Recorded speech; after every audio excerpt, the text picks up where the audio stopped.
Greetings, comrades, and hello, everyone. I'm Quint866. You know, you have those days where you gotta look back on bad things or enjoy the good.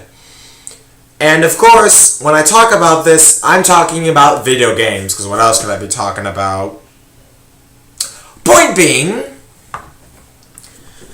I'm not sure if everyone exactly got the message of this, but even though the PS2/PS1 is technically my favorite console now, there was plenty of other consoles I had really enjoyed.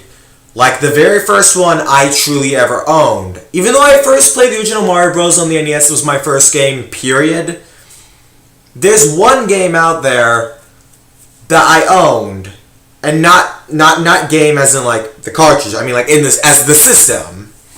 The first system I truly owned that wasn't shared, wasn't a family thing, was the Game Boy Advance, as I mentioned a couple times before on my Charlie and Chocolate Factory video, and I think in one other video, it might have been on Mega Man Bound Network. But the point is, the Game Boy Advance, in my eyes, has one of the more flawed libraries. It has some classics for sure, like the Pokemon games, and even a couple of the Mega Man Bound Network games, and even Mega Man Zero for that matter. But then we got games like... See? Boring. Boring. In case you guys couldn't tell, that was from my Legacy of Goku video I did way back when. I actually wanted to play it on my channel at a time, and I have a emulation of it, so that could be a thing I could do on my channel for you guys.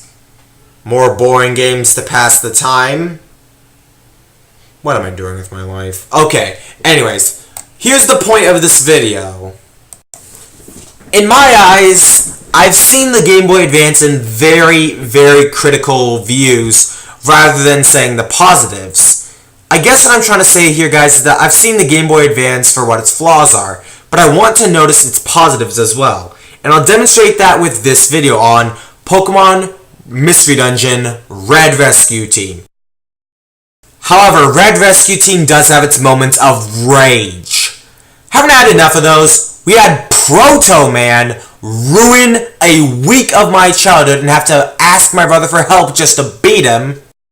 We got that fucking blown up bubblegum bitch from Charlie and Chocolate Factory, which requires you to push her everywhere, and Rageit's boss fight. You see what I did there? Rageit's. Ha ha ha. Okay, those puns were not the best. But the point is, Red Rescue Team will be getting a positive outlook because the ending of this video will be quite satisfactory for Pokemon Mystery Dungeon. However, I can say that the rage joke is not a lie. I'm not lying, Red Rescue Team did give me plenty moments of bullshit. Without time to waste, let's haste.